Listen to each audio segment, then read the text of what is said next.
Pharisees. He committed sinful acts.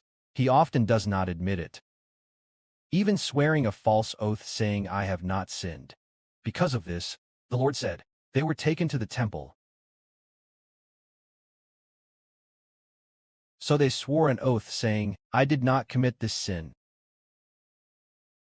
And so people released him, because in ancient Israel, they had a provision. There was a commandment. There was a regulation in the Bible. If a person did something evil, but no evidence of his evil doing could be found. For example, a person went to steal, stole things from the next-door neighbor. Then, the next-door neighbor found that their things were stolen, but didn't know who stole them. He suspected, maybe the person next door stole it. So he took this person to the priest.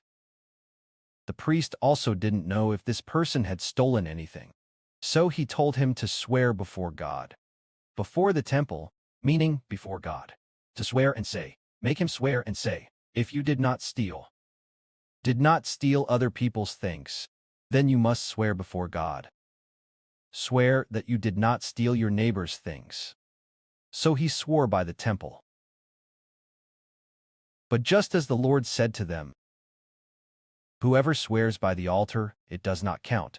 Whoever swears by the temple, it also does not count. The Lord said the oaths they swore before God do not count, having done evil things but not counting it. So, the Lord said, if it is like this, they will not receive God's mercy, because whether we swear by the temple or swear by the altar, it is equivalent to swearing by God. The Lord said, let your yes be yes, and your no be no. But as for the Pharisees, often did evil things, yet swore that they did not. Therefore they shall be punished. At this time, the Lord taught again and said, the Pharisees, they also like to give a tenth. Is giving a tenth important? It is indeed important. But what is more important than giving a tenth is love, mercy, justice, and a heart for God. So, although they gave a tenth, but they had no love, no justice, no mercy. Therefore, God was not pleased. Just as the Lord Jesus spoke of two people going to the temple to pray.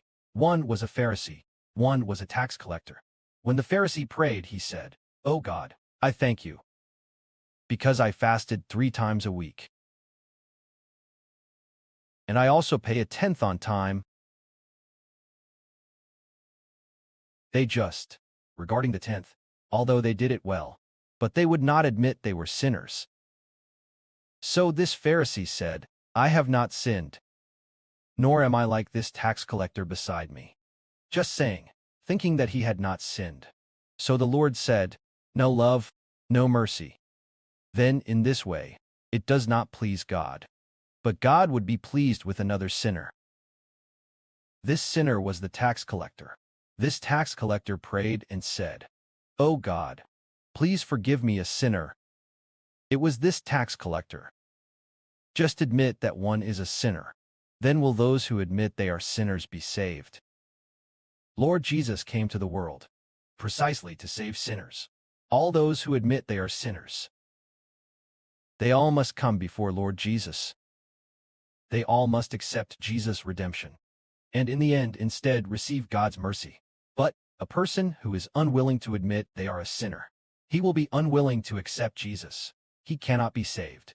Those who do not admit they are sinners, they are unwilling to accept Jesus' redemption. Just as the Pharisees said, I have no sin. Why should I? Why should I atone for sin? I have no sin. Then in this way, he will not want Jesus. But those who realize they are sinful, they will accept Lord Jesus, looking closely to Lord Jesus, who was crucified for us. And so they instead received God's favor. May glory be to the Father and the Lord. Amen.